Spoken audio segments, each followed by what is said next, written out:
মুৰাৰি মধু হৰি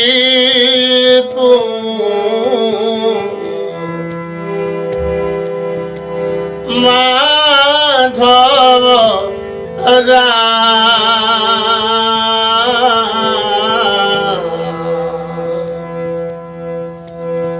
তুমি ভকত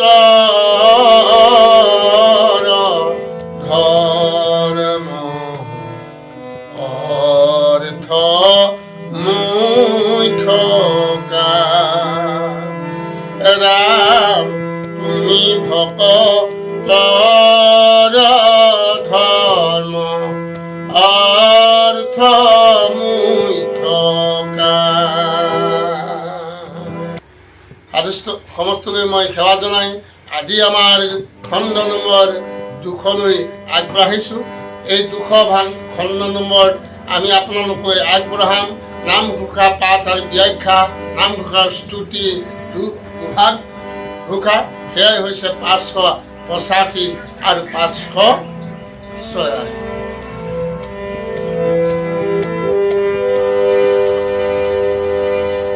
আহক পলম নকৰি আমি আগবাঢ়ো। ঘোষা 585। মুরারি মধু রিপু মাধব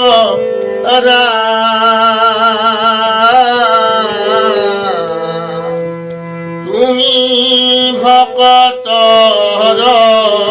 ধর্ম অর্থ মুখ্য রাম তুমি ভকত ধর্ম অর্থ মুখ্য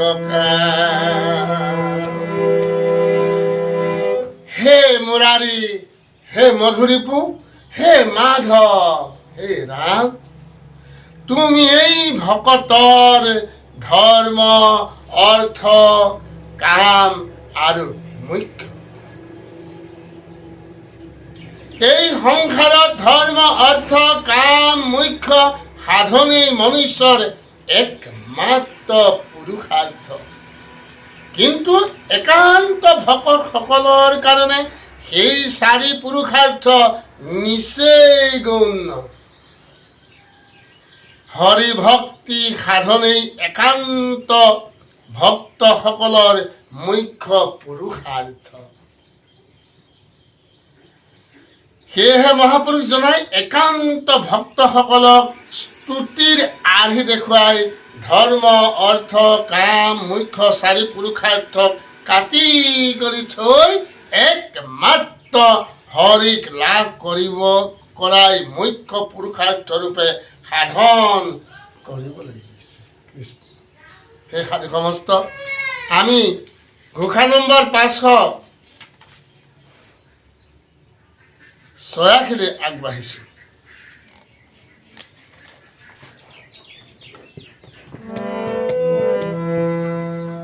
মুরারি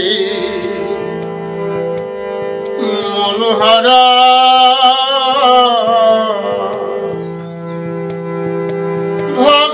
ভগবন্ত দে ভূমি বিনে পতিত গতি নাহিকে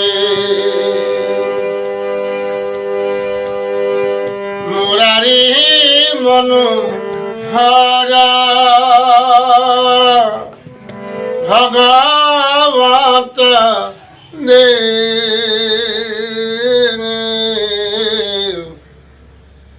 তুমি বিনে পতিত গতি নাহি তুমি বিনে পতিত গতি নাহি। হে মুরারি, হে মনোহর, হে ভগবন্ত দেৱ, তুমি এই পতিতৰ একমাত্ৰ গতিদাতা। তোমাৰ বাহিৰে পতিতৰ উদ্ধাৰ কৰ্তা কেউ। অনন্ত শক্তিধাৰী পৰমেশ্বৰৰ অনন্ত কোটি নাম আছে। তাৰ ভিতৰত পৰম মহিমা যুক্ত কিছু মুখ্য মুখ্য নাম ঘোষাৰ এই স্তুতি অধ্যায়ত ব্যৱহাৰ কৰা হৈছে। সৰ্বশক্তিমান ঈশ্বৰৰ বাহিৰে মহা মহা পতিতসকলক কোনেও উদ্ধাৰ কৰিব নোৱাৰে।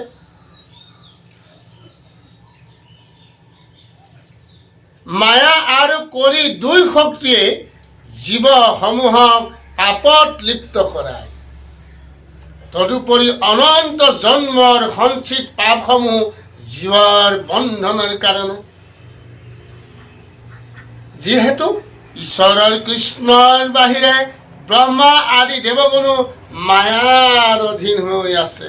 সেইবাবে এই সংসাৰত আন কোনো দেৱতা নাই যি মানুহৰ মায়া আৰু কলিক প্ৰতিহত কৰি পাপ কাৰ্যত লিপ্ত নোহোৱাকৈ ৰক্ষণাবেক্ষণ দিব পাৰে, নাইবা পৰম নিষ্কাম ঈশ্বৰ পুৰুষ কৃষ্ণৰ বাহিৰে আন কোনো নাই। এনেজন উদাৰ আৰু ক্ষমাৱন্ত পুৰুষ অন্য কোন হ'ব পাৰে? যিজনে মনুষ্যৰ অনাদি জন্মৰ পাপ পুৰি ভস্মীভূত কৰি আত্মাক নিকাহ কৰিব পাৰে। জীৱসমূহে এনে ক্ষুদ্ৰ ভাৱ মনত লৈ ভগৱন্ত কৃষ্ণকেই একমাত্ৰ পতিতৰ ত্ৰাণকৰ্তা বুলি স্তুতি মিনতি কৰিবলৈ এই ঘোষাই আৰ্হি প্ৰদান কৰিছে।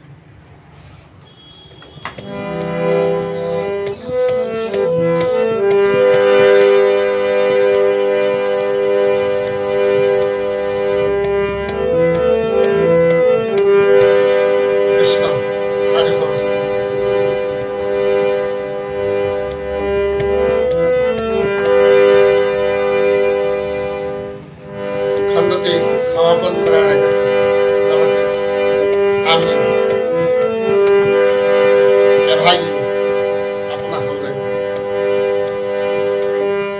দিহানামা কৰা বিচাৰিছোঁ।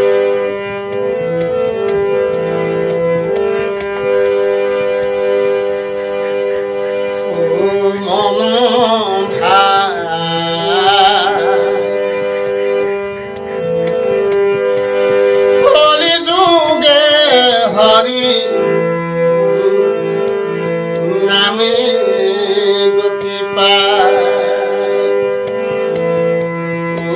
মন ভাই কলি যুগে হৰি নাম বিনে গতি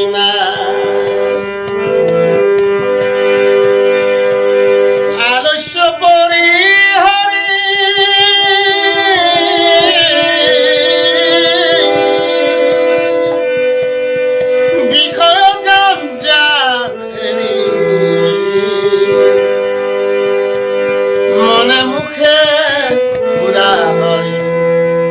নাম সদায় গায়, মনে মুখে